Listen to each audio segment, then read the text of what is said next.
In the past 100 years, as these super technologies have been developed in the West, the smashing of atoms, the invention of radio, television, computers, immunology, so forth and so on, data has been arriving about the practices of Aboriginal cultures all over the planet, that they dissolve ordinary realities, ordinary cultural values, through an interaction, a symbiosis, a relationship to local plants that perturb brain chemistry.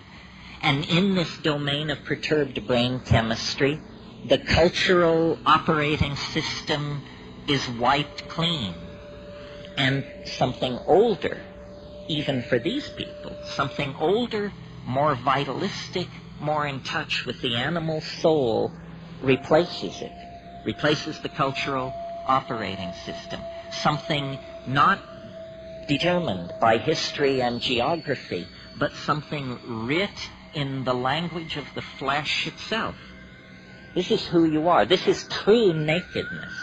You are not naked when you take off your clothes. You still wear your religious assumptions, your prejudices, your fears, your illusions, your delusions. When you shed the cultural operating system, then essentially you stand naked before the inspection of your own psyche. Desmond Morris called it the naked ape. And it's from that position, a position outside the cultural operating system, that we can begin to ask real questions about what does it mean to be human, what kind of circumstance are we caught in, and what kind of structures, if any, can we put in place to assuage the pain and accentuate the glory and the wonder that lurks waiting for us in this very narrow slice of time between the birth canal and the yawning grave. In other words, we have to return to first premises. So I've been thinking about this a lot, and at first it seemed to me only a metaphor, this phrase, culture is your operating system.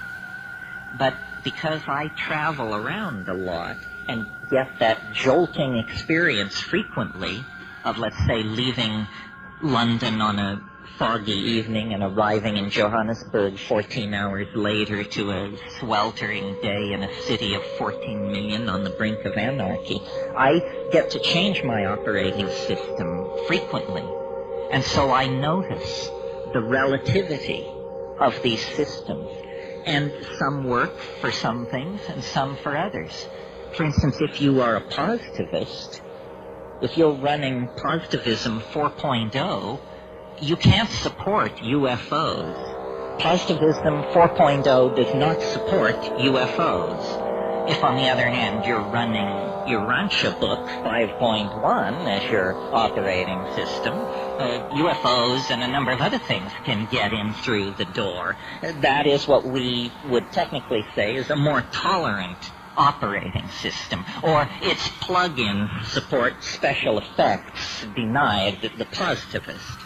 Well, it's fun to think this way because it shows you that you don't have to be the victim of your culture. It's not like your eye color or your height or your gender.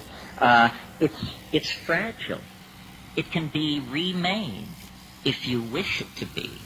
And then the question is, well, how does one download a new operating system? Well, first of all, you have to clear some space on your disk. The best way to do this is probably with a pharmacological agent. You think of some while I have a drink of water.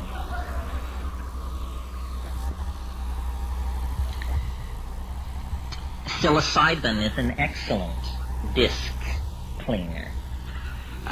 You can put a lot of things in the trash and have them just disappear with a psilocybin upgrade. Other pharmacological agents that will clear your disk are ayahuasca. And of course, these are gentle clearings of the disk, which take 5, 6, 7 hours. If you're in a hurry to dump that old data and leap right into the new operating system, click on the button marked dimethyltryptamine. A compressed disk erasure will immediately be downloaded, unstuffed, bin-hexed, implemented, installed, run, and you will find yourself with an entirely different head. Now, shamans have always known, though they may not have used the kind of language I'm using here, shamans have always known this trick. What trick? It has two facets. First of all, that culture is an operating system. That's all it is. And that the operating system can be wiped out and replaced by something else. So, in essentially, what's going on among shamans and those who resort to them for curing and counseling and so forth is somebody's running a slightly more advanced operating system than the customer.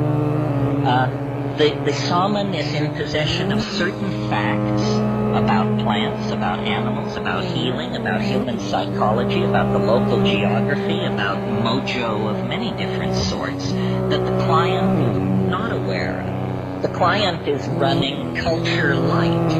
The shaman paid for the registered and licensed version of the software and is running a much heavier version of the software than the client. I think we should all aspire to make this upgrade. It's very important that you have all the bells and whistles on your operating system. Otherwise, somebody is going to be able to get a leg up on you. Well, what's wrong with the operating system that we have? Consumer capitalism 5.0 or whatever it is. Well, it's dumb.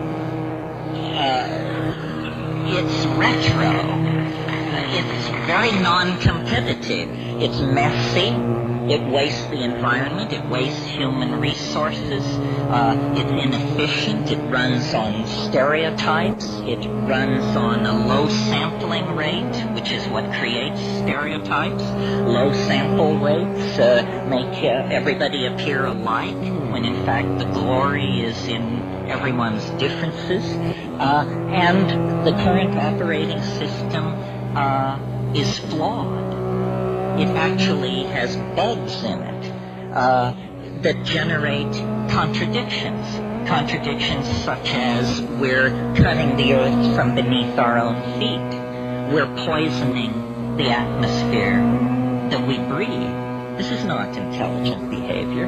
This is a culture with a bug in its operating system that's making it produce erratic, dysfunctional, malfunctional behavior. Time to call the tech. And who are the techs? The shamans are the techs.